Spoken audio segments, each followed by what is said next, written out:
बिस्मिल्लाहिर्रहमानिर्रहीम नहमदुहु व नुसल्ली अला रसूलिहिल करीम अम्मा बाद।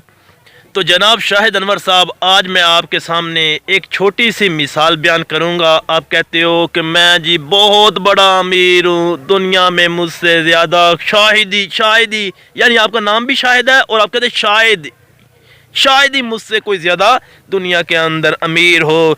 दुबई के जो शहज़ादे हैं या सऊदी अरब के जो वली अहद हैं या इतने बड़े बड़े जो दुनिया के अंदर अमीर हैं, उनके पास इतनी बड़ी बड़ी कारें, गाड़ियाँ, बैंक बैलेंस, पता नहीं क्या क्या ये नहीं है, मेरे पास है। मैं इतना लकी इंसान हूँ। तो चलो मुझे एक बात बताओ शाहिद साहब, ज़रा आप तरीक़ का मुताला करें तो आपको पता चलेगा कि एक ज़माना था और उस ज़माने के अंदर एक हज़रत इब्राहीम बिन अदहम नामी एक इंसान, एक बादशाह गुज़रा। वो बादशाह था और उसको अल्लाह का यानी उसके दिल के अंदर अल्लाह का खौफ आया और उसका यानी कनेक्शन, वो मैं उसकी यानी बायोडेटा में नहीं जाना चाहता, तफसील बात लंबी हो जाएगी। तो उसकी जो है ना दिल की तारें अल्लाह से जुड़ गई। उसने उस बादशाहत को छोड़ के अल्लाह के रास्ते पे निकल गया और उस बादशाहत को उसने कहा कि ये बादशाहत मैं नहीं कर सकता, उसको छोड़ दिया, उसको पीछे कर दिया।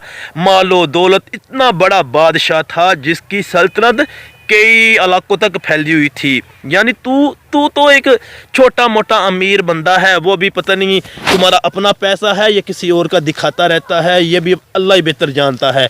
तो वो हालांकि तू ना कोई वज़ीर है, ना कोई मशीर है, ना कोई बादशाह है, ना तेरी कोई हैसियत है, सिर्फ तू अपनी वीडियो में अपनी हैसियत बनाता रहता है। चलो वो भी अल्लाह बेहतर जानता है। तो वो एक बहुत बड़ा बादशाह, एक रियासत, एक इलाके का मालिक बादशाह, वो अपनी हर चीज़ को फना कर देता है, ख़त्म कर देता है। इतना बड़ा अमीर बंदा अपनी हर चीज़ को ख़त्म कर देता है और कहता है कि मेरे लिए मेरा अल्लाह ही काफ़ी है, मेरे लिए मुहम्मदुर रसूलुल्लाह सल्लल्लाहु अलैहि वसल्लम के तरीक़े, सुन्नतें और उनकी ज़िंदगी ही काफ़ी है।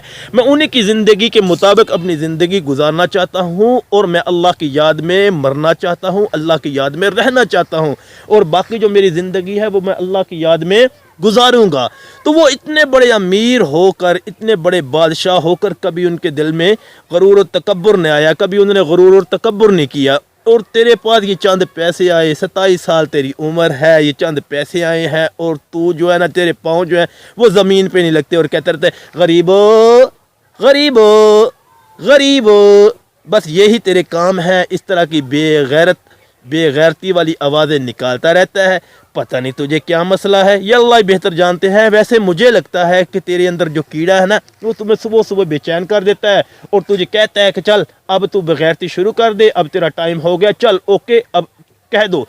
बगैर तो कमीनों, हरामखोरों, जलीलो, ये सारी आवाज़ें निकालने के लिए वो कीड़ा तुम्हें ठोकर मारता है, सट मारता है और तू ये सारी आवाज़ें निकालनी शुरू कर देता है। वैसे तुझे शर्म तो नहीं आएगी, हालांकि तुझे शर्म आ जाए तो गरीबों से माफ़ी मांग ले, लेकिन तेरे अंदर ये शर्म नामी मादा नहीं है, तुझे शर्म मरम नहीं आनी, तूने और बेगैरती करनी है। चलो करते रहो जितनी बेगैरती तूने करनी है, लेकिन मेरा भी तुझसे वादा है कि मैं भी तुझे तेरी हर बेगैरती का जवाब दूंगा और तुझे इस बात पे मजबूर करूंगा कि तू अपनी इन बगैरतियों से बाज आ जाए और गरीब आवाम से माफ़ी मांग ले। जब तक तुम नहीं माफ़ी मांगेगा मैं भी तेरी इसी तरह छतरोल करता रहूँगा। इंशाअल्लाह अल्लाह ने तौफीक दी तो तुझे इसी तरह बताऊँगा कि तू कितना बड़ा